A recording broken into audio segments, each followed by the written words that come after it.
Hola. Hola, hola, hola. Good morning. What's up, everybody?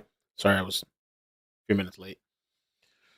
Wanted to jump on, talk a little bit about Luigi and some potential copycat. And I don't know if we have time for Nick Fuentes. We'll see. Get into that.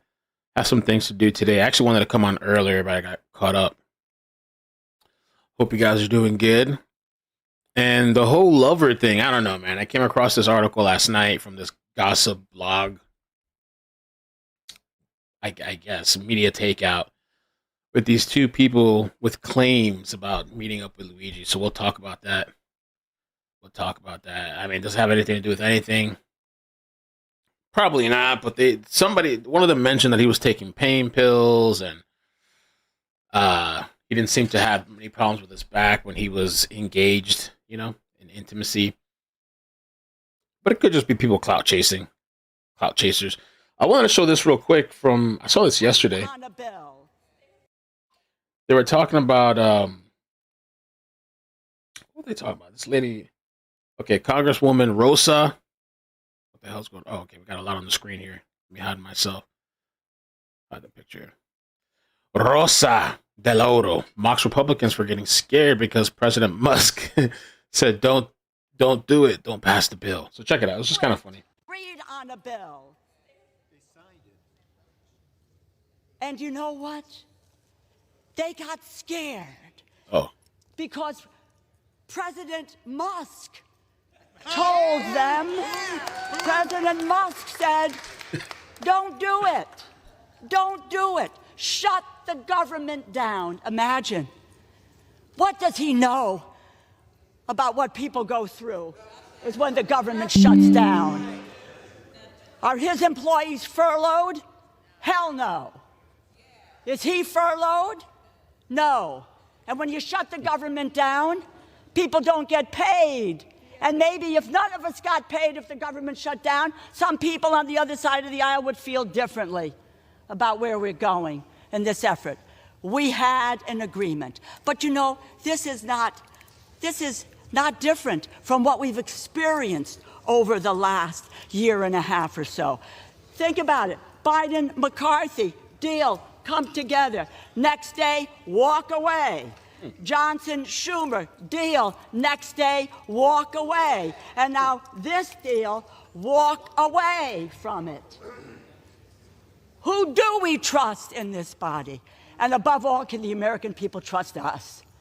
Trust us with their lives. When we had a moment, when we came to agreement as Democrats and Republicans, and then we were able to say, let's move forward this country. One of my colleagues, I think it was...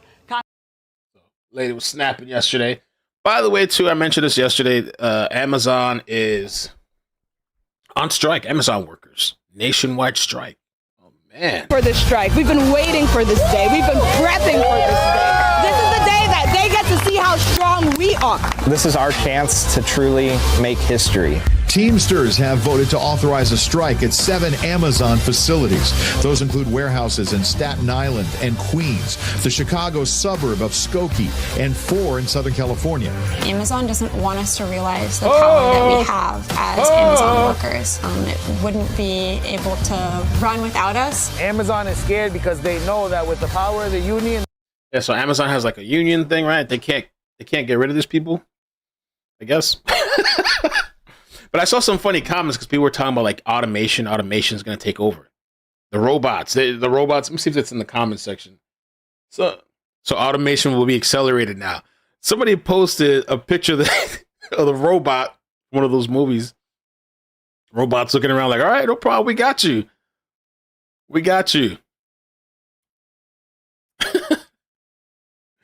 Them Tesla bots.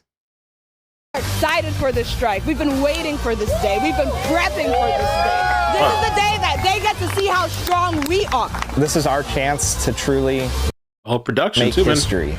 Teamsters have voted to authorize a strike at 7 Amazon facilities. Those include warehouses in Staten Island and Queens, the Chicago suburb of Skokie, and 4 in Southern California.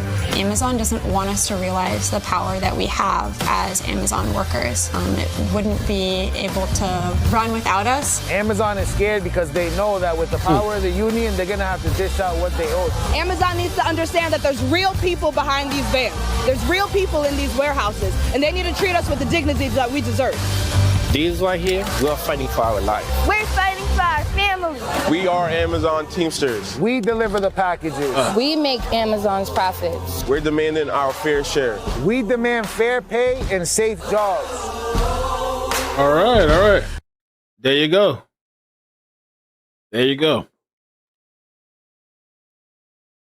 This was something that somebody tagged me in this yesterday, and this is, AI is getting crazy. And this was AI if Luigi escaped. There's no audio though.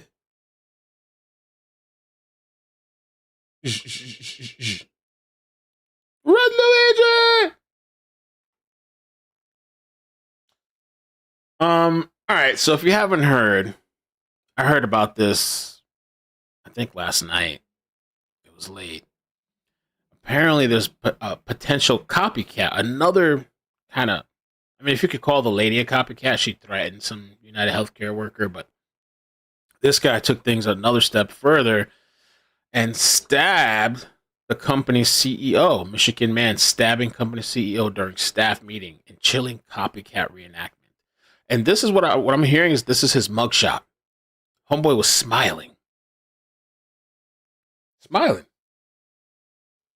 32-year-old Nathan Mahoney allegedly stabbed Anderson Express president Eric Denslaw during a staff meeting in Michigan. Police are probing links to the recent UnitedHealthcare CEO Brian Thompson, suspecting a possible copycat motive. So the guy's in surgery. He's expected to survive.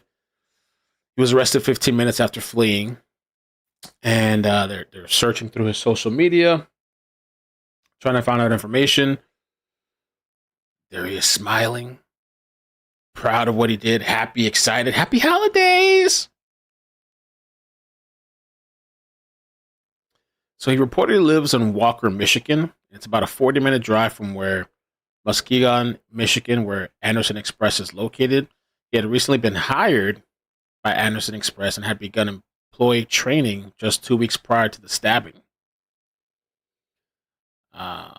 Mahoney was hired to take on over a high-ranking position from someone who had recently retired from the organization. Police said that others who work for Anderson Express described Mahoney as having a quiet demeanor, a nice guy. Super nice. So this happened during a conference staff meeting. They say he was wearing a black medical mask. It's always the mask. And stated that Mahoney committed an act with a red-handled knife with a 4-inch blade. Fruit Township police said that following the stabbing. So they evacuated the building, or he evacuated the building before fleeing. And he was caught 15 minutes later. And they're trying to see if they can link it to the same thing. That company, I thought I read they had something to do with like auto. Let me double check. Anderson Express. I don't think it has anything to do with like insurance, but we have. Let's see.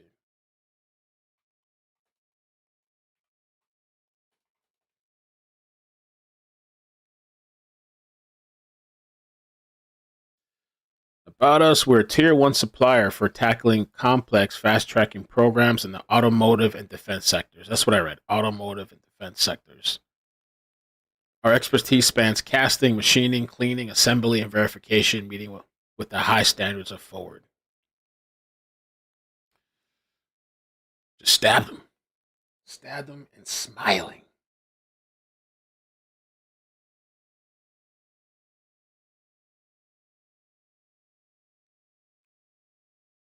Insanity. The president of a Muskegon County manufacturer was stabbed during a staff meeting yesterday, allegedly by a recently hired employee. Today, the suspect appeared in court. Fox 17's Sam Lanstra has the latest. In Muskegon County's 60th District Court this morning, Nathan Mahoney, a 32-year-old man from Walker, had his arraignment. Appearing via video call, he held a phone to his ear as he heard his charges.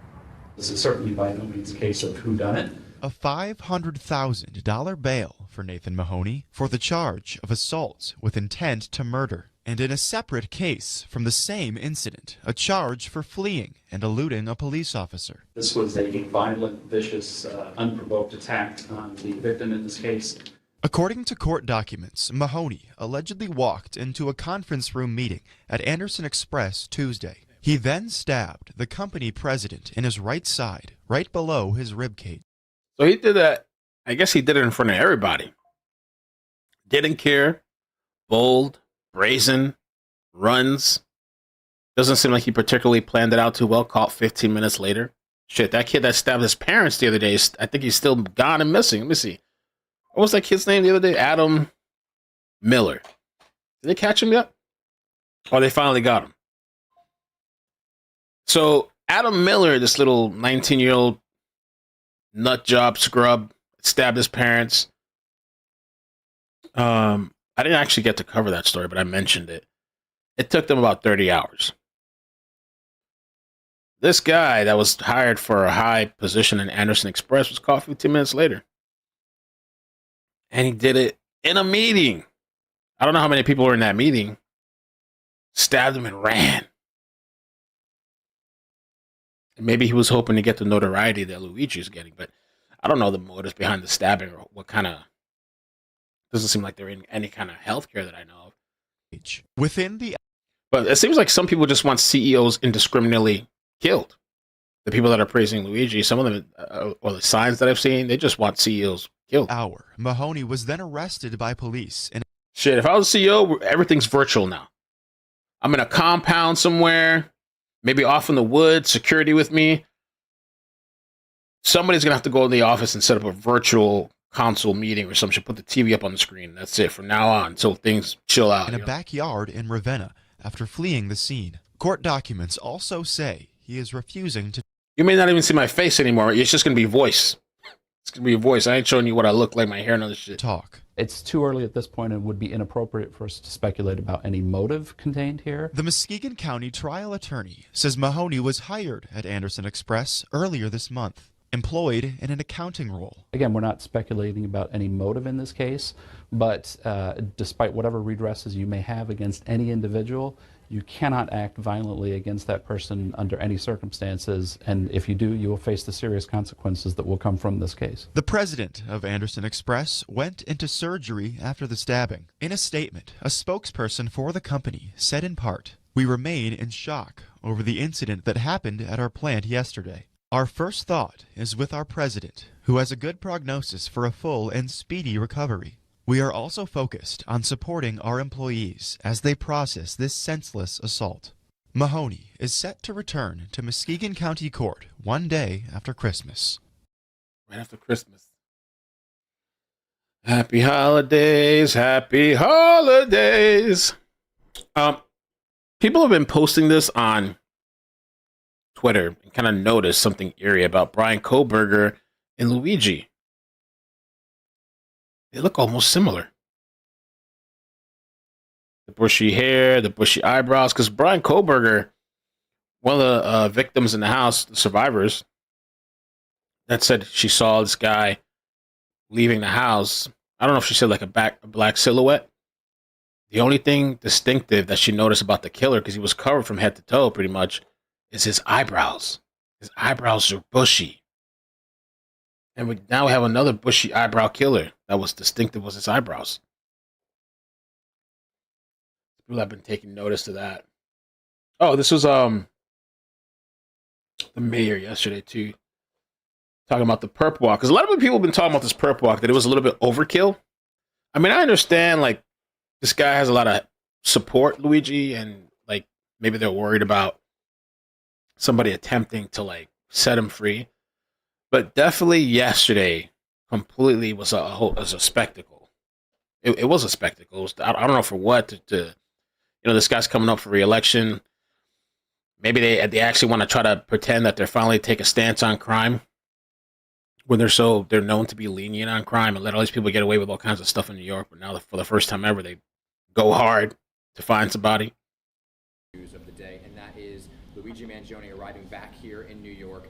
First and foremost, why did you feel the need to go to the heliport and actually greet him once he got off that helicopter? So I was at a conference a few days ago with the top CEOs, IBM, Deloitte. It was a room full of CEOs and governmental officials. And the shooting, the intentional shooting, and the response after really traumatized the entire industry. So yeah, those CEOs are scared, in fear for their lives. They've probably never really seriously had that much of a thought about being afraid of being targeted. Now they're concerned. They're having huge meetings, staff. They're hiring all the security now. Not only the CEOs, but the employees. People forget that. And I wanted to send a strong message with the police commissioner that we're leading from the front. I'm not going to just allow him to come into our city. I wanted to look him in the eye and stated that you carried out this terrorist act in my city, the city that the people of New York love, and I wanted to be there to show the symbolism of that. And shortly after that, you news of the day. And so let's get a little bit into the rumor speculation. I mean, I kind of like somewhat take it with a grain of salt, but it's a little funny somewhat. I don't know. Okay, so we know that Luigi, they're saying he's being transferred to the same prison as Diddy. Okay. Same prison. This person here, I don't know if that's true, but this person seems to be reliable. Luigi is reportedly now in the same prison block as Diddy in Brooklyn. They are in the same detention area. I forgot the name of the place. I just looked it up a minute ago, which is notoriously, they say, has a really bad reputation. It's called, damn, I just looked it up. I lost it now. If anybody remembers the name of the place they're at, maybe it'll be one of the articles. But so, and do they say sell baby oil in commissary? I've never seen this before. Diddy the Booty Hunter, a real life drama. I like that. I might have to save that. Let me bookmark it. I might have to save that for a thumbnail or something. That is funny. Dog Bounty Hunter. Luigi stayed at the same barbaric NYC prison as Sean Diddy Combs.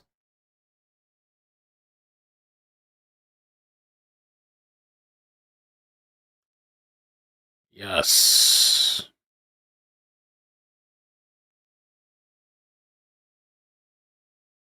Okay, we know all this stuff already. Metropolitan Detention Center? Is that what, okay, Metropolitan Detention Center. That's what it is. Infamous for its barbaric and reprehensible conditions. I guess they're not going to Rikers. I want to know what's the inside like. Let's take a look. This is from 5 years ago. Let's take a look at this clip. Conditions oh my God. inside of the Metropolitan Detention Center in Brooklyn. Start that over.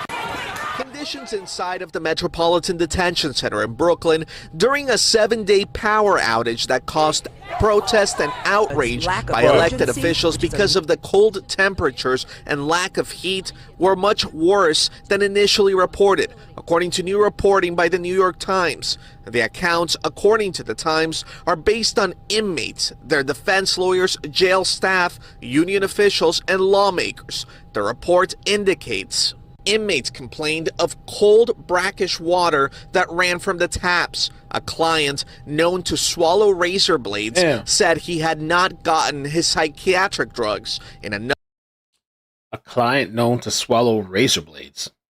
Another cell, a man lay on bloody sheets. That man had an infection on his leg, according to the Times, that got worse during the blackout. Allegedly, he had been denied antibiotics and Tylenol by jail staff. He was told to wash the wound with soap and water. The warden at the jail, which houses some 1,600 inmates, Mr. Herman Quay, has also been heavily criticized as dismissive and All right, let's take a look at something a little bit more recent on the jail. This was 3 months ago. One former warden who worked at the facility says Combs's life could still be in danger there. And that former warden is Cameron Lindsay. I figured, and I'm assuming, I'm pretty sure that they're keeping these people locked up in a single cell type of deal in there. They're not going to be in Gen Pop hanging out with the inmates in there, chilling, playing cards and stuff, And she joins me now. Cameron, great to have you here. We just read it out loud. One lawyer for one inmate called the MDC overcrowded and understaffed. Hell on earth. Combs' own lawyers called it horrific. Why are conditions so bad there? Well, it's been a number of years since I've been in the Metropolitan Detention Center, but what I can tell you is New York City, being the biggest, most populated city in America, the MDC has a difficult time recruiting and retaining staff. So one of the key issues is the lack of staffing.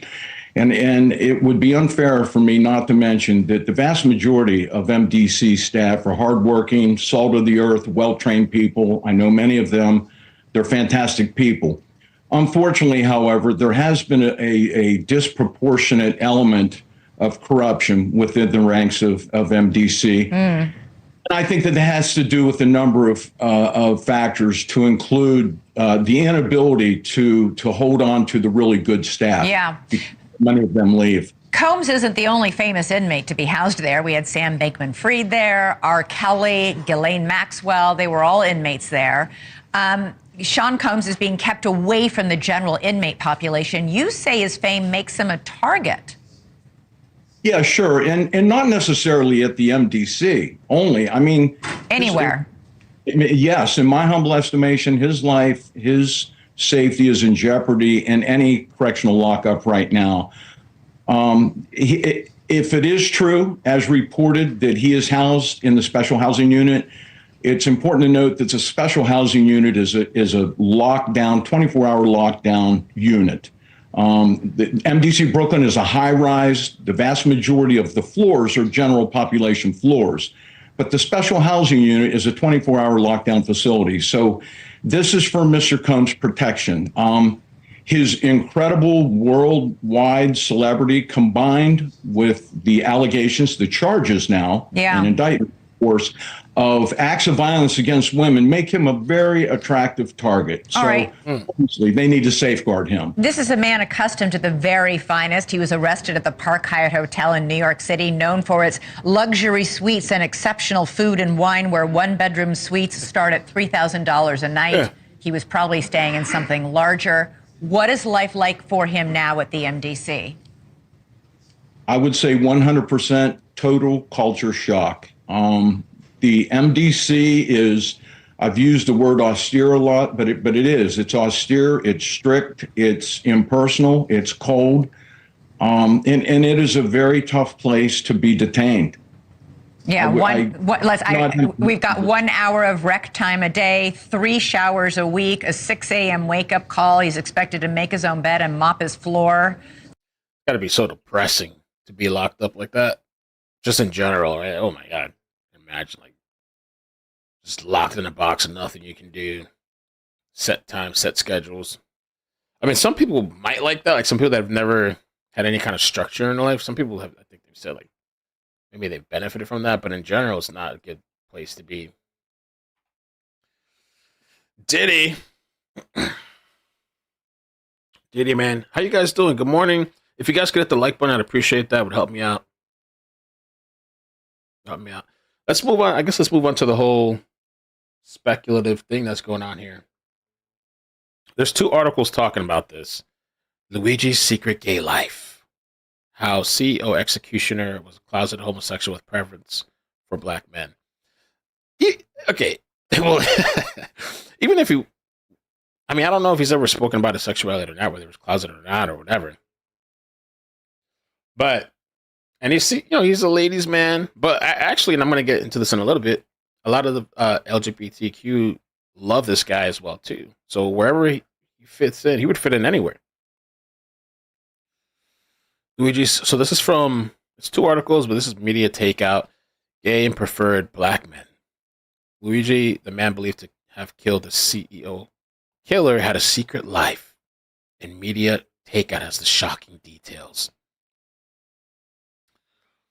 So, this is what we'll get into the messages below, but it says here, yes, but I'm not special in that I'm a close friend of his or anything. Trust me when I say a lot of us who have family grew up in Baltimore know and have worked with him and his family.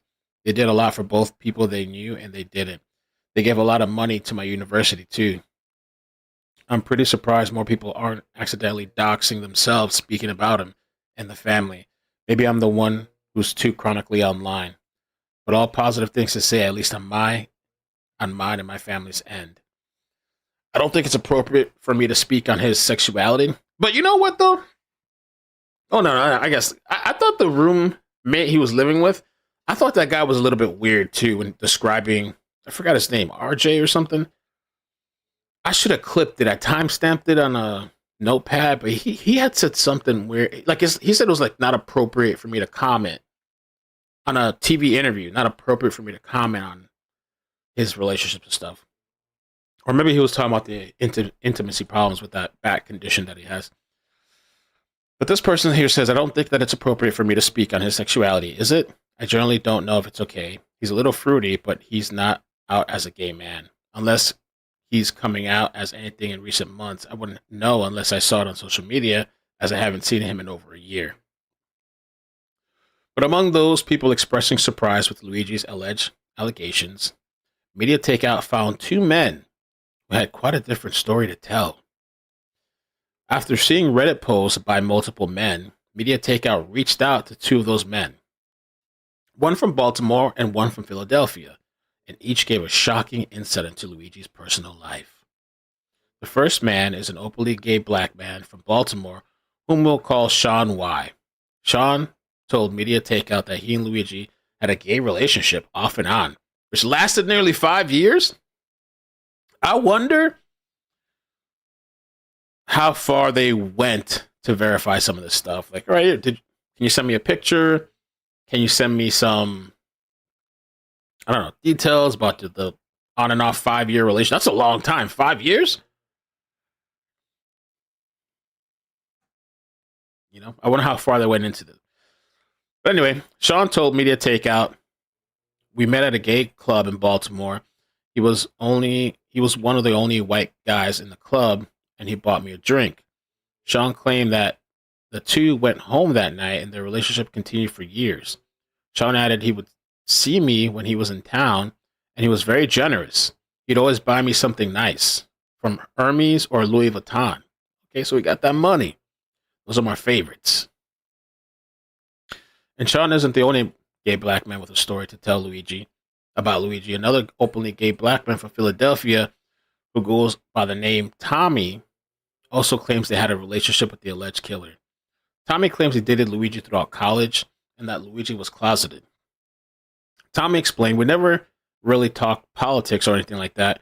He was big into hip-hop and black culture. He was sort of a I don't even know what that is. The W word for N-word, I don't know. I don't see that in him, though. Him trying to be like that, unless he went through a phase. I don't know. Tommy, like Sean, also claims that Luigi showered him with gifts during their relationship. I'm an expensive friend. Luigi knew that and made sure I was properly taken care of. That's weird. Why is your friendship based on being expensive? Is that how all your friendships are? I'm an expensive friend. You better be paying me to hang out with me and have fun. Tommy also affirmed that Luigi had some type of back problem or back issue. He had something wrong with his back. He took perks, painkillers, and poppers, a gay party drug with pain-killing effects. Wow. But neither man believed Luigi's back problems were seriously debilitating. Sean unapologetically told Media Takeout he could still take back shots, so it couldn't have been that bad. Damn.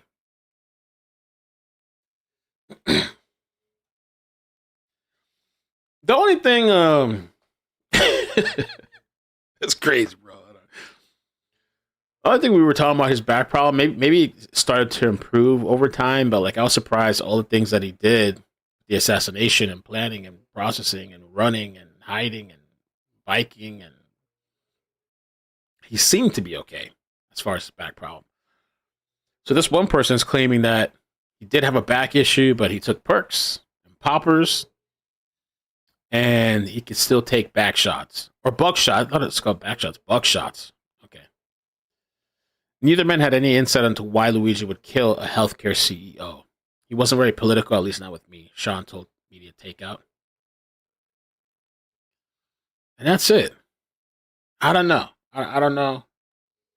I think everybody... What happened over here? Oh, this was something else. I think everybody wants a piece of this guy. Whether he's single, straight, bi.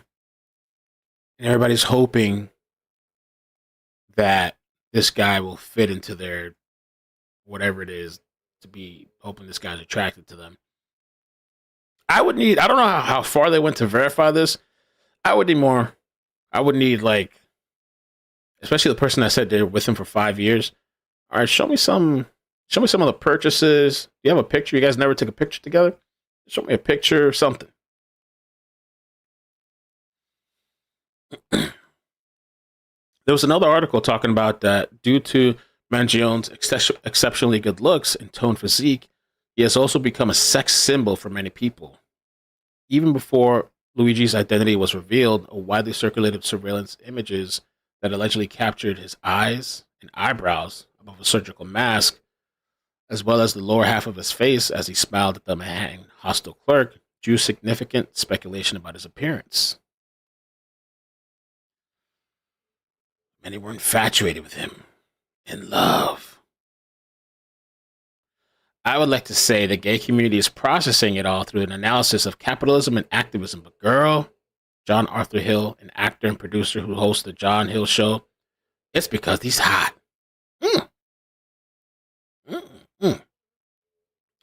Everybody's in love. Everybody's in love with Luigi. Luigi, alleged assassin of Brian Thompson, give him one gay man on the jury. Just one.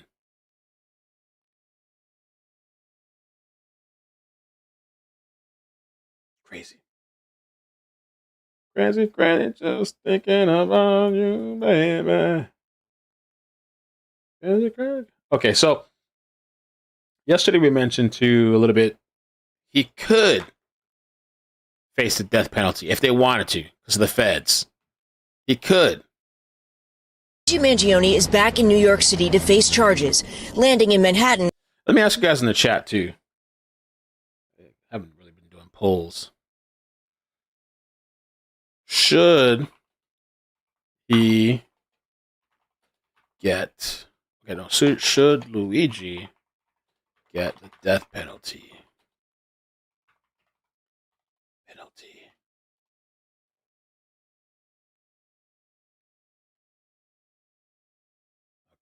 On an NYPD helicopter Thursday, after being extradited from Pennsylvania, where he was arrested. The 26-year-old accused of murdering UnitedHealthcare CEO Brian Thompson was handcuffed, shackled, and escorted by heavily armed law enforcement. Police Commissioner Tish and I want to send a very clear and loud message that this act of terrorism is something that would not be tolerated in the city. Mangione hit with 4 new federal charges, including stalking and a murder charge that could carry the death penalty. That's on top of 11 state criminal charges in New York, including murder in the first degree in the furtherance of terrorism. The newly unsealed federal complaint also revealing new details in the investigation, saying Mangione allegedly undertook extensive efforts to identify, place under surveillance, and track the victim's whereabouts in the time period leading up to the murder. And this guy, I haven't watched this yet, former FBI agent. This guy's he's pretty, very tell it like it is. Talks about the death penalty. For joining us. Good to be with you. the hoopla, right? The mayor escorted him, the police commissioner. He flies by plane, then helicopter. You're seeing this massive security presence. And the fact that he's also being charged with a federal crime, right? Which makes him now death penalty eligible because we don't have the death penalty. We were saying it's like Hannibal Lecter. Penalty here in New York. He's due to appear before a federal judge at just like a movie or something. Look at this. The top of the hour. Jonathan, what do you think about all of these developments? Well, there's a lot. I think the hoopla that you're talking about, I don't like that. I think it makes him look like a celebrity. Yeah. And that's a problem when it comes to the people who think that he did something righteous and upstanding. I actually like the fact, now I'm not an attorney, so let's make that clear, but from the standpoint of showing others what could potentially happen if something like 43% people say yes, 57% people say no. And it's kind of tough. There's a lot that goes into that because some people just in general don't believe in the death penalty, you know? I don't think they're going to go for it. I don't think they're going to go for it. Like if they consider doing something like this, I like the fact that the feds have gotten involved in this. He's been charged by the federal government in the Southern District of New York because if the opportunity arises and this thing works its way out through the court system and he gets the death penalty, that is a huge deterrent for a lot of people to copycat or carry out their narcissistic, altruistic goals of being a hero and being noticed. And I think in a lot of ways, that's what you see here. I think his attorney is going to, before the Southern District charge him, I think his attorney, most likely, from what I've seen of what she said prior to take him on as a client, that she's probably going to try to push for the insanity plea. That's going to be a little bit different when the federal government gets involved, and also the NYPD, because so much evidence shows that he knew what he was doing and that he wanted to do that. So I think this is going to be very interesting, but I don't like the hoopla. I don't like people being paraded like a celebrity. Yeah, this is unusual. I've been a reporter for many years on the streets there. I've covered many cases right outside of that courthouse, seen many suspects land, and I'm kind of surprised by how much law enforcement, how many cameras, and how he's being kind of paraded before the cameras. Now, to your point, Mangione's New York lawyer, Karen Friedman Agnifilo, she said in a statement that the federal government's reported decision to pile on top of an already overcharged first-degree murder and state terror case is highly unusual and raises serious constitutional and statutory double jeopardy concerns. What do you think about her statement there? Well, it hasn't been tried yet, and so I think there's a difference between state and federal charges. I mean, I don't know why she's saying double jeopardy, because in the court of law, when somebody goes through the system, a state system, and there's also federal charges, there can also be a federal case. So I'm not exactly clear where she's coming up with the double jeopardy or the overcharge. If somebody's guilty of a crime, charge them with the crime. If they plead out or if the courts decide that they don't feel that those charges are necessary, then those things will work their way out. But he's clearly done the crimes that they're accusing him of. But here's the other thing, is that they have to send a message. Here's one thing about this individual that's different than many of the others, is that he has developed a cult following by these altruistic, I use this a lot because it seems to be everywhere now, these altruistic social groups, these narcissistic groups of people who meet on the internet, or maybe they hang out in certain areas in the city or wherever, but they have an unrealistic understanding of life, and they are driven by hate. And we've seen these people, same people, they protest Wall Street. They always try to find some kind of a cause to jump behind. All of a sudden, the Israel-Palestine thing, where they at? What happened to all those people? That they can rally behind that's obscure. And it's still a big topic. That's exactly what's happening. I think a lot of these charges have to do with sending a message that if you play this game, you are going to lose. And I hope that's what they're doing. All right. Luigi. Damn, bro. This is CNN. There was a legal analyst talking about jury nullification, because a lot of people have been talking about this jury nullification where, even if the jury feels the person did it, you know what? I'm just going to say he did it. Jury nullification. Jury nullification, because we like him. He did it for a cause. There's a lot of people suffering. Analyst Joey Jackson, a criminal defense attorney, retired New York police. Yeah, tickle. Oh, man. Tickle Tits, thank you for the 15 months. As Luigi is innocent, he was with me intimately that morning, and I'm still sore. Might be too early for that. Jesus. Detective Michael Alcazar, now an adjunct professor at John Jay College of Criminal Justice, and CNN senior legal analyst Ellie Honig, a former state and federal prosecutor. Thank you all for being with us. Ellie, first I want to go to you because you know this courthouse extremely well. Give us an idea of what it actually looks like, since cameras aren't allowed inside. Yeah, Boris, I spent many hours and days inside this courthouse. So what's happening today, what will happen shortly, is an arraignment. So before that, Luigi Mangione is going through some basic processing through the court officers, through the marshals. They'll take his prints. They'll ask him some basic questions. When the court proceeding is ready, he'll be walked into what we call magistrate's court. Now, if you're trying to envision this, it's not the sort of soaring, ornate federal courtroom where most trials happen. This is sort of a unglamorous, dingier courtroom. The ceiling's lower, it's darker, it's smaller, and usually it's just used as a place for sort of initial processing. So Mangione will sit at his table with his lawyer, Karen Friedman Agnifilo, by his side. The prosecutors for the SDNY will be at the other table. The judge will essentially say, Mr. Mangione, you've been charged by complaint. Have you seen the complaint? Have you gone through it with your lawyer? He'll say yes. The judge may ask, how do you plead? If that question gets asked, he will say, I plead not guilty. Do you have a lawyer? Mangione will say, yes, I do. This is the person sitting right next to me. And then the judge will say to the lawyer, do you want to make a motion on bail here? Meaning, do you want to ask for bail? He might ask for bail. Karen Friedman Agnifilo might ask for bail for him, but that's just to put on a show. There's zero chance that he gets bail. And then from that point, the federal prosecutors will have 30 days under the rule, and under some readings 20, it sort of depends on the nuances here, but 20 to 30 days to go to a grand jury and get an indictment. At that point, the case will be assigned to a district judge and will be underway in the familiar, normal criminal process. And Joey, just explain to our viewers these federal charges versus the state charges. Yeah, so Brianna and Boris, the federal government has what's called concurrent jurisdiction. What that means in English is that the state can charge, and they have.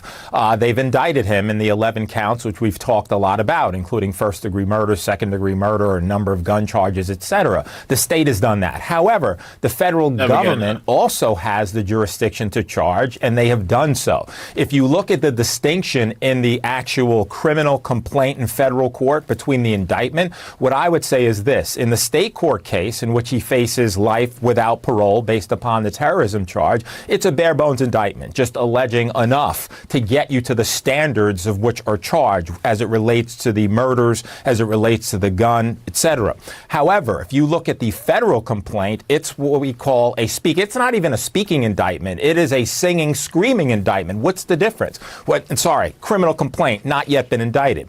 What I'm saying is that generally it lays out probable cause to believe he's committed one of the 4 offenses in which he's charged. This lays out chapter and verse, a timeline with respect to the plotting and planning, right? Given many days before. It lays out a number of pictures, not only of him, of the gray backpack, the allegedly to the magistrate in court. That goes singing or screaming complaint, soon to be indictment. That's in large part because of the amount of evidence that investigators have gathered here. What they found on Mangione when he was apprehended in Altoona.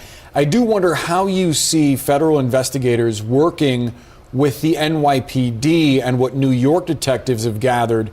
Do they basically just pick up from what they have, or do they then, these federal investigators, have to start their own investigation?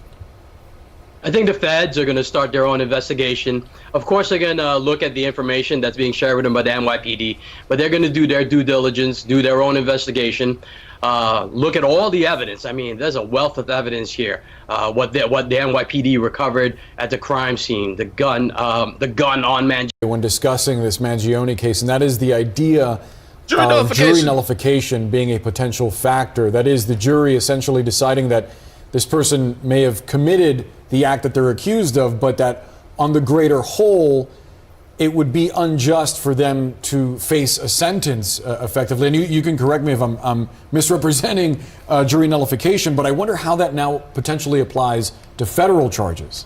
Yeah, Boris, indeed. I mean, I think most people would be screaming at the screen, and probably are, right? And saying, jury nullification, what are you talking about? He's guilty. Look at this evidence. Look, have you not seen the criminal complaint here in federal court where it lays out chapter and verse? He's on his bicycle. It talks about the manifesto. It talks about to the feds. He's guilty even looking at this. Not so fast. Obviously, you have the presumption of innocence. However, from all public indications, the evidence is really strong. The reason we're here talking about, at least you raise the issue of jury nullification, is we've seen social media. I have never, right, and I'd be curious to know if Ellie has ever seen a case like this where social media really is calling him a hero. He's being called Saint Luigi. They're selling T-shirts with angels on them. They're selling trinkets for Christmas. People on social media are saying, hey, it should have been me to do this. It should have happened before. It should happen again. It's insane. And so why is that relevant? Why is public perception relevant? Why am I talking about social media? Because we're talking about a jury pool. Now, of course, the Southern District's jury pool, a lot different from a Manhattan jury pool to the extent that it's more, right? It's a broader area that you have to cover. And I don't know whether that's better or worse with respect to the number of people who are going to be there, the number of people evaluating. Now, I should also say very briefly that you select a jury. And if there's jurors who say, I hate the healthcare system, I hate government, I don't like anybody, most of all you, defense attorney, and you, prosecutor, whatever, you excuse them. They're called challenges for cause. But you have a limited number of people who are ultimately, right, going to be on that jury. And those are the people you agree to. But people are people. They have visions. They have emotions. They have perspectives. Will they say, you know what? Wow, this is long overdue. That's something to look for with regard to a hung jury, with regard to a jury that nullifies. I don't know that they will. But if ever there was a case, right, where it would be a jury that would nullify, and last point, look at the last election. The public has spoken with regard to what they feel about the government, with regard to what they feel about the country, and the direction it's heading, the distrust of government, just the feelings overall about politics. They wanted someone in the office who could just be a norm breaker. I'm looking for that as it relates to this case, to be sure. I did a poll in the chat. Should Luigi walk free? 26% say yes. 74% say no. Hey, Harley, good morning. How you doing? Thank you. Should he be free? Should he be let go? Should he be spared? See some of the comments on this. Oh, make it bigger. None of us are screaming at the TV. You're screaming through the TV at us. Free Luigi.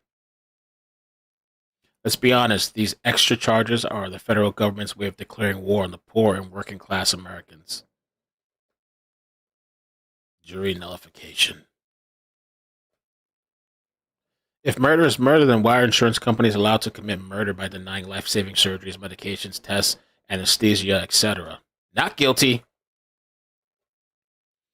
The CEO has more blood on his hands than the shooter. Free Luigi.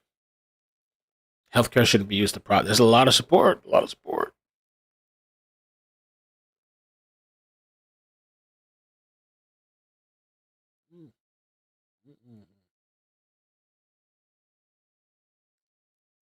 Lots of support.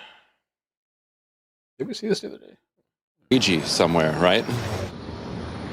This was Luigi Mangione at his latest court hearing. A villain or a hero?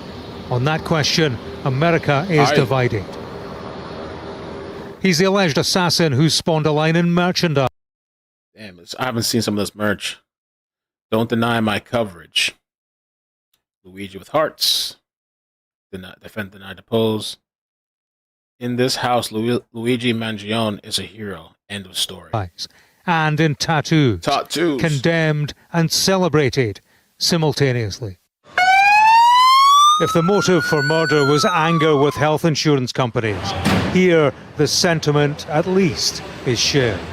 In short, it's fantastically expensive extraordinarily complex and frustrating to most Americans. People should have access to health care without being refused. The doctors know best, not the insurance companies. I wouldn't say that I endorse murder. No. But, you know. Well, shit. No, I don't endorse murder. But I'm glad that they're a little bit nervous. My son, he was in the emergency room for malaria. I received a bill for $20,000. If the regulators aren't going to do it, if the lawmakers aren't going to do it, if the voters aren't going to do it, at least it's nice if they've got some idea in their mind that there are ethical lines that they shouldn't cross. Brian Thompson is the healthcare executive who was gunned down. Sympathy has been sidelined by celebration of his alleged killer. This was a Boston music concert last Friday with Mangione's image projected on stage. That's crazy, dude. We have seen a shocking. Support has grown. My name is Sam Beard, SAM. Organisers for a legal defence with the healthcare industry in their sights. They sort of profit off of this machine that is morally bankrupt and doesn't value the lives of human beings. It doesn't justify murder, though. Would you agree with that? The same logic has to sort of apply both ways, right? A CEO, he had his life sort of tragically and surprisingly to all of his loved ones cut short. But he was considered an effective CEO sort of exactly because he profited from denying people's claims, which cut their lives short. A man's murder has sharpened the debate here about health insurance companies putting profit before people, denying access to health care, typically at a time when a patient needs it most. Wow.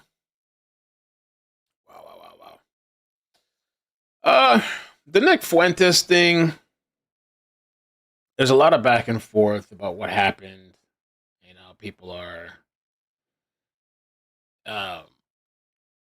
basically, I mean, I kind of talked about this a little bit yesterday. There's a lot going on the internet because people, you know, do not like this guy. And this guy was recently doxxed online. And some lady showed up to his house. There's video, like the lady, she's about to ring the doorbell, and he opens the door and pepper sprays her. And then the other day, body cam came out of that incident. And there was multiple people there. And it seemed like people were just going to the house to kind of watch because they knew the things that he said online on the internet. Well, then this comes out about some guy that murdered 3 people. The situation first started around 9:40 p.m. Wednesday in downstate Illinois, just over 2 hours south of Berwyn, where police said a triple homicide took place. According to Illinois State Police, 3 people were killed in the 1100 block of Riverside Drive, located just outside of the Champaign. All 3 were shot, 1 pronounced dead at the scene, 2 others dying at area hospitals. The man suspected in those killings, so there was a triple homicide. The man suspected in those killings was spotted then roughly 2 hours later, and Berwyn police responded to the 1800 block of Home Avenue for reports of a man armed with a gun. So it says here, over 144 miles away. Upon arrival, police said the man fled on foot successfully and escaped the 2 responding police officers before forcing his way into a home on a nearby street where he fatally shot 2 dogs. Officials said the man fled into a yard once again on Home Avenue. They identified this person as John Lyons, 24 years old. Now, and there was another thing of information because it said that the house he broke into, I thought they said there was a lady there. They ran into the basement. Let me play this news clip. Now, a breaking news update. A man wanted for killing 3 people in central Illinois is shot and killed by police here in the western suburbs. The 3 people were killed last night near Mahomet. That's near Champaign. And just a few hours later, the gunman found himself in a shootout with police in Berwyn. And that's where our Sharday Gray is live tonight. Sharday? Yeah, Joe and Erica, Berwyn police say that the same man is responsible for the death of 3 people and 2 dogs. Neighbors who knew the suspects say they are in total shock. Meanwhile, downstate, many gather to remember the family who lost their lives. A vigil held in Mahomet, Illinois, near Champaign, where 3 people were shot and killed last night. Police say this is where the crime spree began, in the 1100 block of Riverside Drive. Police say they found 3 family members with life-threatening gunshot wounds. 26-year-old Sarah Mason died at the scene. 2 others, 61-year-old Janice Mason and 23-year-old Caleb Mason, were taken to a hospital where they died. A few hours later, around 11:30 last night, in the 1800 block of Home Avenue, Berwyn police arrived because someone saw a suspect with a gun. They say they ran into 24-year-old John Lyons of Westchester, Illinois. He ran from them and forced his way into a home around the corner on Winona Avenue. Inside that home, we're told he shot and killed 2 dogs before fleeing once again, ignoring police's calls to stop. At that moment, Berwyn police say he shot at them, so officers returned fire and killed Lyons. Later, they connected him to that triple homicide in downstate Mahomet. In the quiet west suburban neighborhood of Westchester, we stopped by Lyons' home, which no one answered. Neighbors who didn't want to be on camera say this is the first they've heard of this horrific shooting and were flabbergasted. They say Lyons stayed with his parents and kept to themselves. On a post on the platform X, formerly known as Twitter, white nationalist and Holocaust denier Nick Fuentes posted a video where he claims he was the intended target in Berwyn. The timestamp of the Ring camera video is just before police say they were called. You see someone standing there with a gun and what looks like a crossbow. Police have not connected Lyons to the incident at Fuentes' home, but we do know they are trying to piece together. So it's really weird because people are saying, I mean, they're pointing out a couple of things. So I'll play this video. Nick posted this. Maybe I should look at his original post about it to walk people through it. So he said, last night an armed killer made an attempt on my life at my home, which was recently doxxed on this platform. The gunman carried a pistol, crossbow, and incendiary devices. I believe he intended to kill me. He is dead. I'm okay. According to police, the would-be assassin committed a triple homicide in southern Illinois earlier yesterday before he arrived at my doorstep with a pistol drawn. Tragically, the gunman broke into a neighbor's home to evade police and kill 2 of their dogs. And that's just weird to me. What's a kill? He did a triple homicide, and then he walks up to Nick's house. So some people are arguing that he wasn't targeting Nick, that this was random, even though this guy says, yo, hey, Nick. But then the people are also saying that supposedly this guy checked the mail, and that's how he got the name Nick. And then the other thing people are pointing out, okay, he walked up to Nick's house, says, yo, hey, Nick, leaves. Why does he break into somebody else's house? Why didn't he break into Nick's house? Unless police confronted him right there while he was at the house, I don't know. And then killed 2 dogs. Really, really strange. And then it says the killer parked his car in front of my house, approached my door with his pistol drawn, what appears to be a crossbow.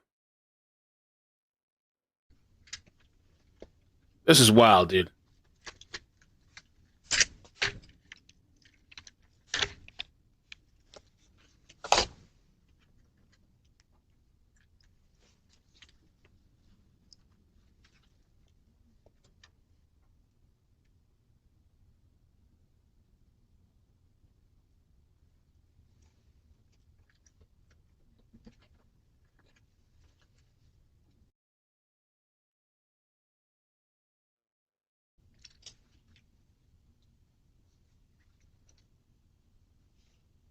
It almost does look like he was looking at the mail. I don't know.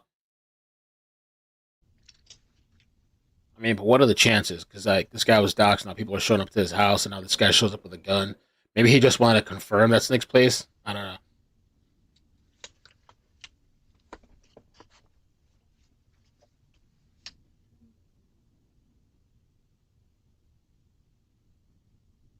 It's so weird. Just walk with somebody. Says, yo, Nick.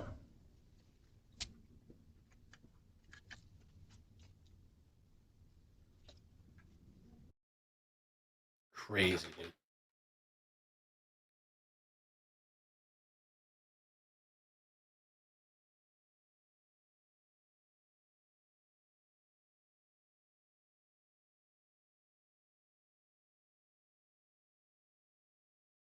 Police say at 9:41 p.m. officers were called to a residence at the 1100 block on Riverside Drive for a report that multiple people had been shot.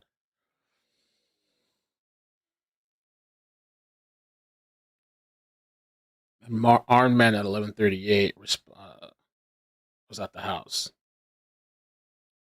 The subject then forced entry, where he fatally shot 2 dogs.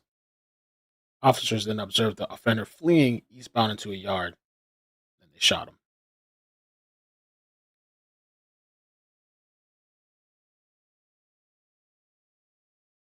Oh, this is more video that came out now.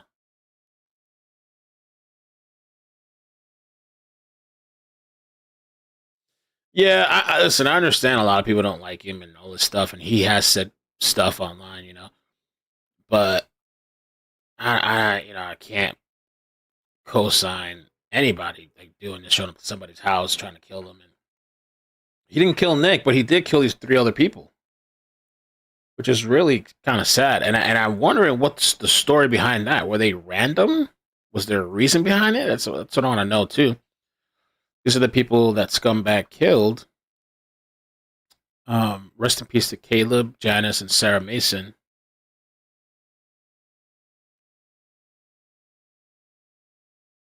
I don't know what the connection is there. And then there's people calling out that they're saying that Nick and his people have somewhat called for other people to be doxxed in the past. And so people are like, well, I guess people are like kind of saying like he gets what he deserves or kind of reap what you sow. That's a lot of the things that I've seen online. And this was from the other day when the ladies were at his house. Post a picture. I'm not here to help. This was earlier. This was 11:10. I just docked. How do you know I'm here? I know my rights. I'm not trying to fight with you, but I'm also not going to be done. I want your card. My defense attorney will call you. Do you mind if I just say something right quick? Go ahead. Sure. First of all, I'm going to have to get your information. Sure. That you have to provide because there was a crime committed. Yes. All right? So, second of all, from what I get, I don't care really. I don't care what you said online. I really don't care. Whether it was left leaning, right leaning, in the middle, I don't care. Yeah, it doesn't matter. Okay? To me, no. Now, I would hate if I was living here, whether I made a bad joke intentionally, whether I meant it or not, and somebody would show up to my house. That's kind of like wrong, right? Can we agree on that? I'm actually agree with you that people shouldn't show up to your house.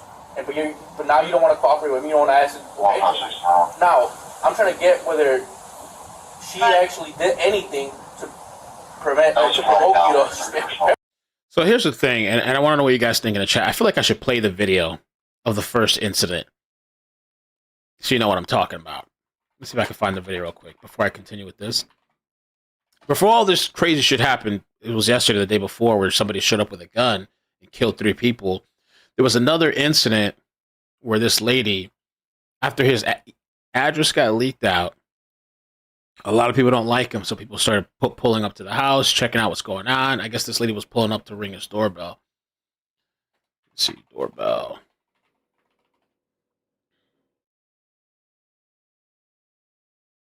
And now I can't find that video. It's everywhere. Oh, here it is. I was like, I couldn't find it. Okay. So this is what happened. In case you missed it, this is what happened the other day. Or, sorry, in November. This is what happened. Hi. Oh, my God. Hi. Oh, my God. What are you doing? Get the fuck out of here.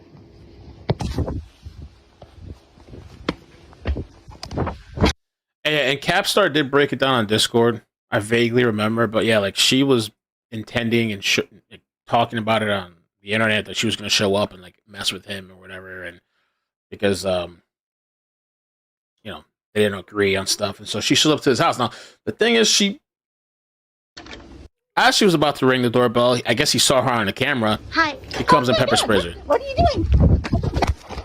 Get the fuck out of here. He kept the phone.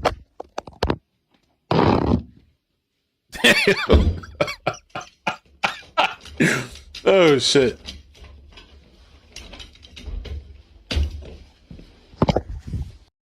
So I don't know. My thoughts: she should not be showing up like that, especially because I got to think about intent.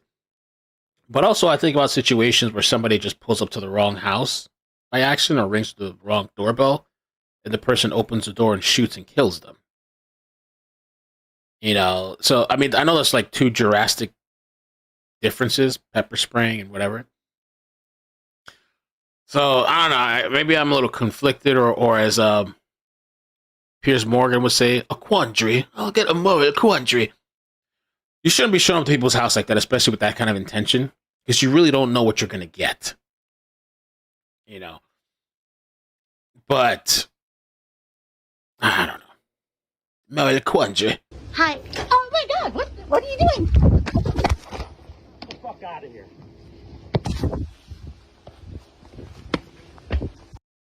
So he ended up getting arrested for that. And I guess he's going to have to go to court or whatever.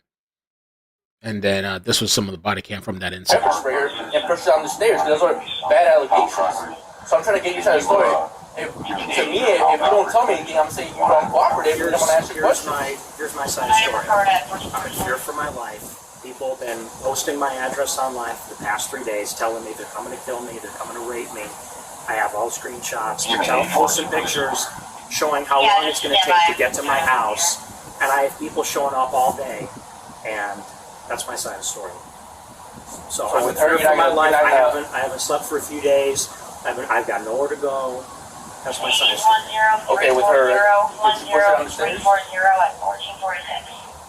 Wait, what did he ask? Okay, with her, did you push her down the stairs? Oh, he said, did you push her down the stairs? So he knows, maybe he did, but he knows not to answer. No comment on that. No comment. Did you pepper spray her or anything? No comment. Could you give me your card? I don't have a card, but let me get your ID. Okay. You don't have a card? No, I don't have a card. Do you have a card? No? You don't. I mean, if you show up to my place like that, where especially where there's some type of documented history. I forgot where Capstar, he did this whole thing on Discord. And it when you see the background of that lady, it's kind of crazy. Like all the stuff she was doing online, and then shows up at his house. I don't think she was gonna hurt him, but you never know people's intentions. You know what I'm saying? So people were like, especially I have a kid. Nick doesn't have a kid. Coming to my house trolling like that, you're not gonna get the nicest greeting. You don't carry cards? You don't carry cards. Why did he even open the door? Yeah, he didn't have to open the door. That's true. That's true. Let's say this. Let's take the pepper spray out of the equation. If let's say this situation was replaced with a gun, which is extreme, but if he would have opened the door and just popped her, he would have gotten in trouble. Unless there was some history of her making threats, maybe. If there's like a history of making threats, I'm going to kill you, I'm going to do this and that, whatever. And then she shows up, maybe he would be all right, maybe. Creeps versus creeps. But it's pepper spray. But pepper spray is considered assault, but at the same time, you're in a home. But when does the property start? Like when is it considered trespassing? Because somebody said put up a no trespassing sign. What's your phone number, Ryan?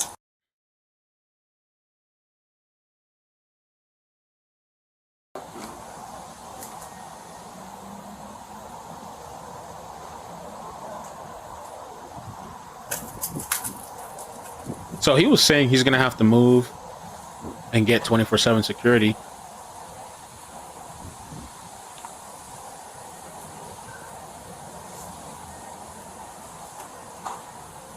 Yo, Josie, I heard people mentioning that Kohlberg and Luigi both in the Reddit visual snow subs. I didn't know that Luigi was in there.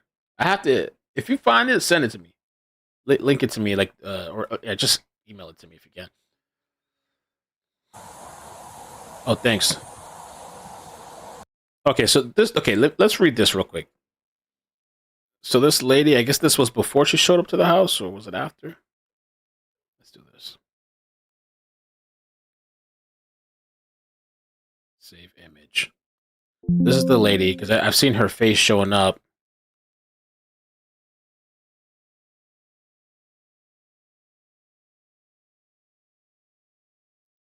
Okay, so what would you do if neo-Nazi white supremacists who called on a holy war against Jews and is a loud, proud, misogynistic lives in your town? You are a Jewish feminist and you know his address. Further, what would you do if a friend after friend messaged you his address and told you that you should pop up over since you live in the same town and report what it looks like from the outside? Oh, but you shouldn't have. Maybe you should have censored that. Oh my god! Hold on. Give me a second. Let me just fix this. My bad. I'll have to edit this out after, even though it's all over the internet. But I'll edit it after stream. Let me just block it out right now. Second.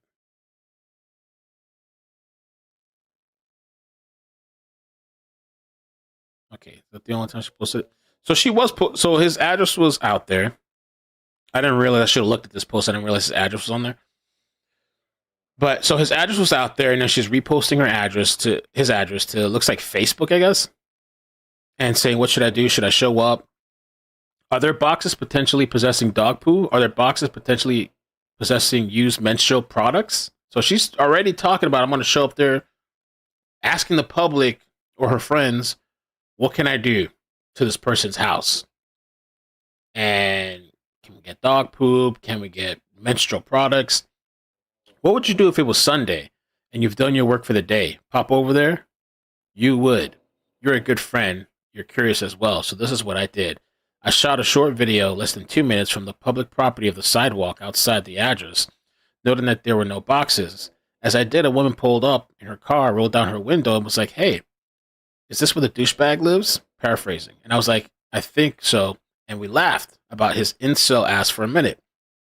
Then she was like, "You should ring his doorbell and see what he has to say for himself." Again, paraphrasing. "And I have one serious weakness. It's chocolate." Okay, I have two. One more relevant for the situation. I cannot back down from anything that even smacks of a dare. So I figured there were no solicitors signs up. And maybe, does that cover you? If you can you pull that up? I mean, my whole place on the outside says no soliciting, no trespassing. But I don't know if that would help Nick. I'm sure there's people that wouldn't even care about the signs, but maybe you can press charges on them if you legally have these, or not illegally, but you have these signs outside, no trespassing, whatever. I don't know how the property line works, because once somebody's at your doorbell, it's all right. And so anyway, person dared her. There's people watching his house. There's people apparently parked outside of his house. That's crazy. So I rang the doorbell. He immediately swung the door open like he was at a damn Waco, sprayed me with a burning liquid, pepper spray, mace, and pushed me down the stairs onto his sidewalk. I rolled into a protective position because I was anticipating kicks or stomps. He grabbed my phone and ran back inside, bolted the door, and shut the blinds. Friends, it's dark in there, like a bunker. I have a video I'm holding onto for evidence. The woman in the car, probably feeling shitty for encouraging me to do it, called the cops. And that lady, I think, is on the other body cam. There's another body cam, different one from that same day, where the cops approached this other lady. And she, "Oh, I'm here. Yeah, no, I was just driving by." They're kind of downplaying why they were there, but she begged me to get in the car with her because she was scared for my safety, but I wasn't going anywhere. Thanks, mysterious friend, for calling the cops because I obviously did not have a phone. We should get teen talk for old times. You're also my main witness.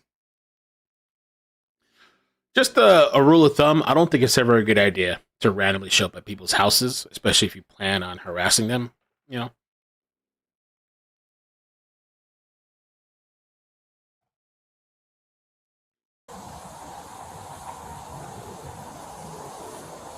Which apartment do you live in?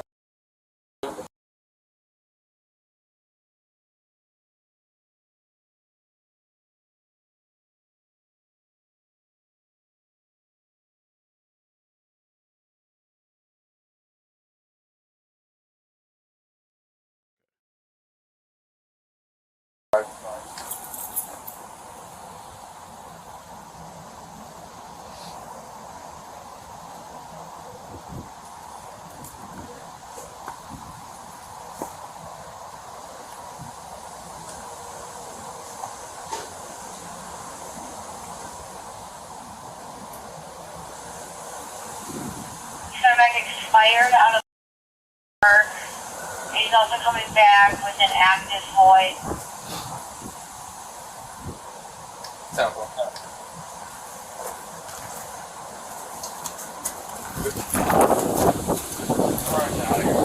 She signed her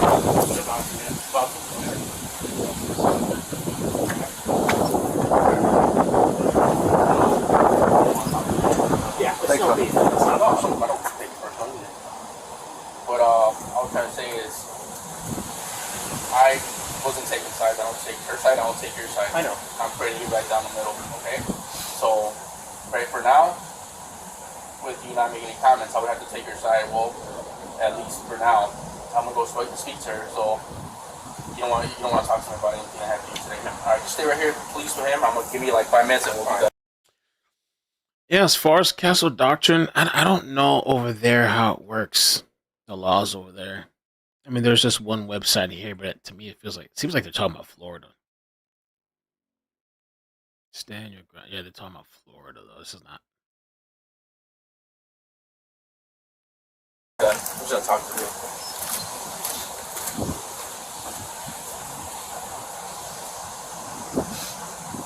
Let's see.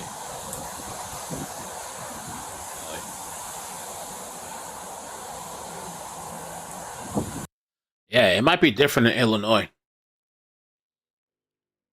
It says the AI chat GPT thing says no, the Castle Doctrine in Illinois only applies in your home or dwelling. The law allows you to use force, including deadly force, to protect yourself or others from an unlawful intruder in your home. The law applies to any dwelling, including an apartment, trailer, or houseboat.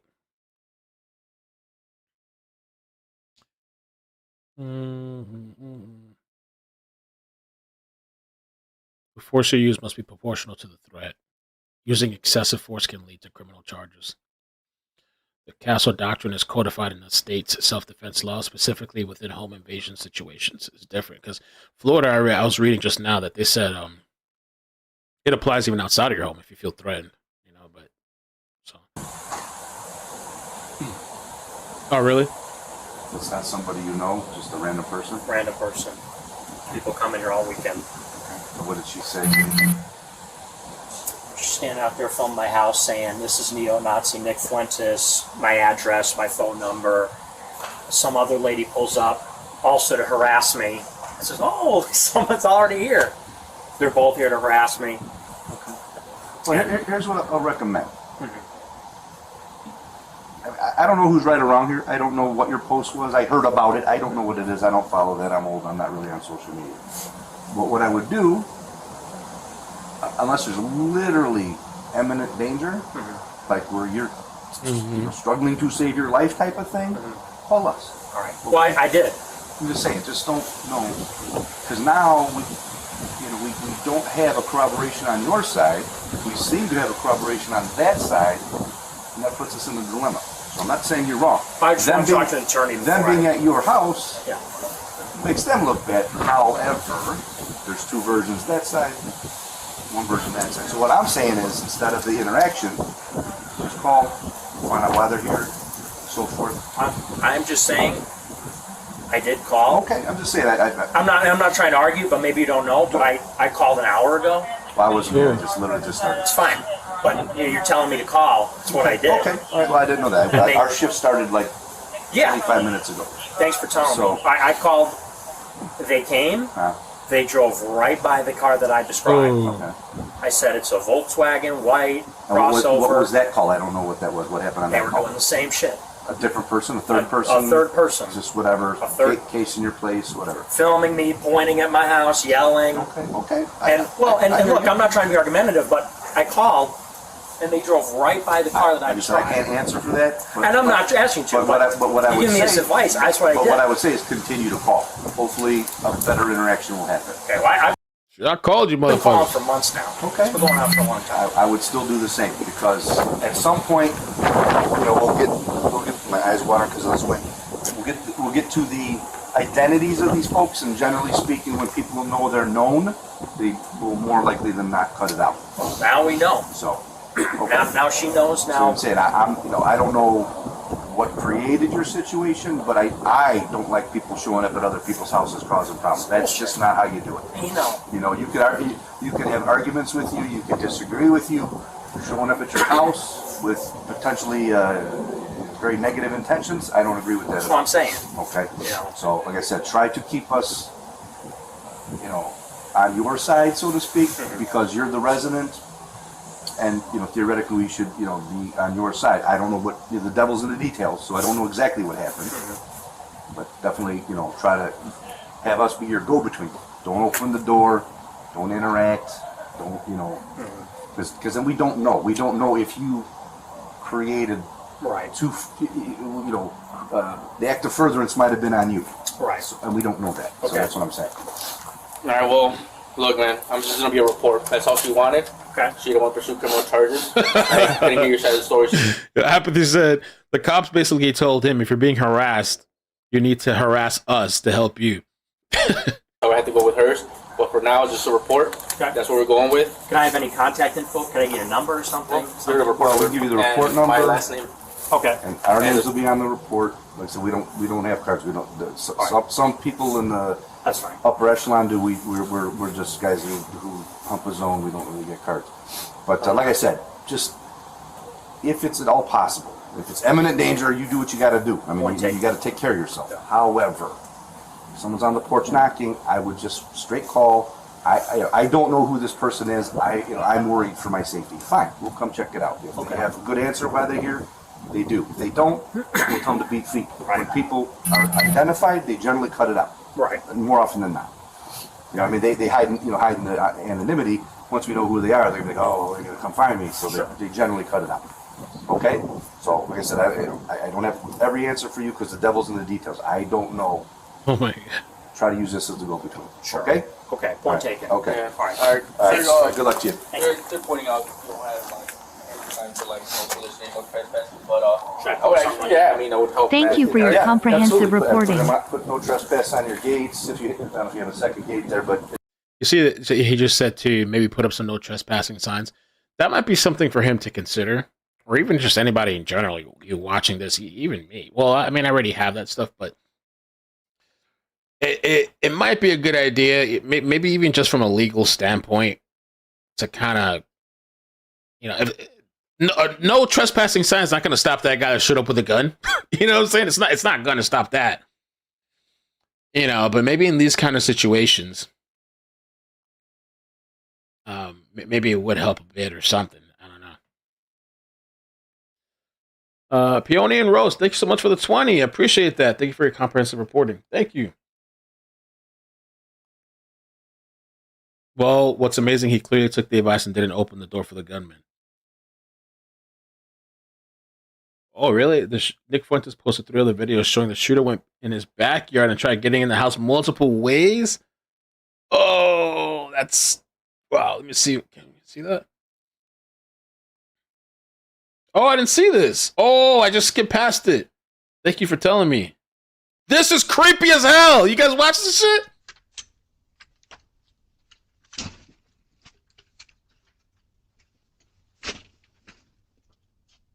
You trying to window or something? Oh, the door. Back door.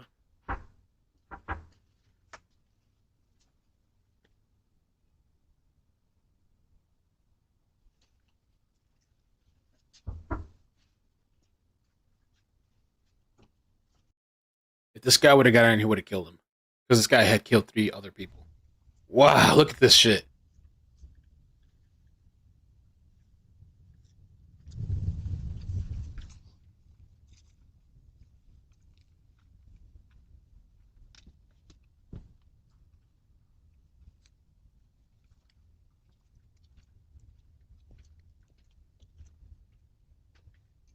Crazy.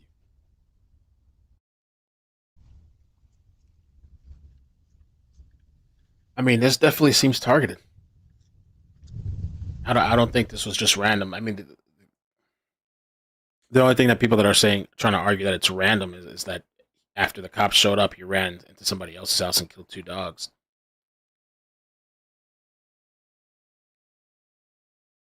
This is crazy, dude. I mean, just imagine this is your house. You're seeing this guy with weapons and shit outside.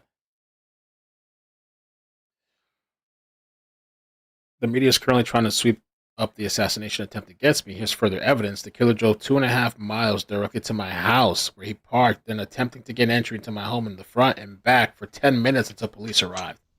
So cops showed up, and then maybe this guy took off and burst into another house.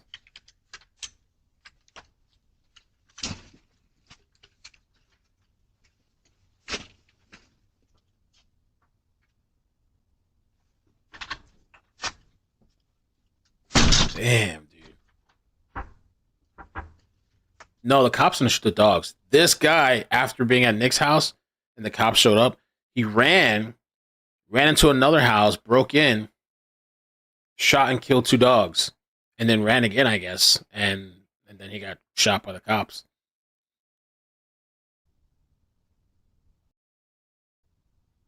That's crazy, dude. That's insane. So I don't know. We'll keep an eye on this because 3 other people were killed.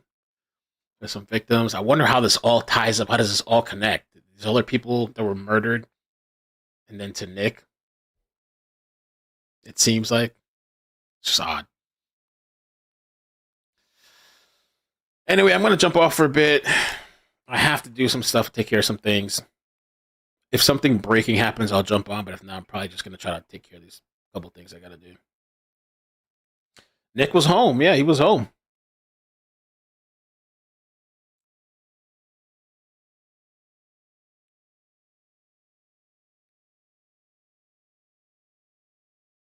Crazy. And this guy had just got done killing 3 people. Triple homicide. Oh, by the way, real quick, this was funny. Warwolf posted this on Discord. They keep upgrading the meme. So now they added eyebrows to me. T-Bag started it. Then there was somebody yesterday who added the eyebrows for me. Who was that? I forgot who that was. Maybe this thing does that. Okay, Boyhood Dream added the eyebrows. And then I think Warwolf added the hash brown. So it's been upgrading. But all right, man. I hope you guys stay safe. A lot of crazy people, and it's the holidays. People are stressed out, and it's time that people are taking. Seems like people are taking matters into their own hands. So yeah, be safe. All right, peace. Bye.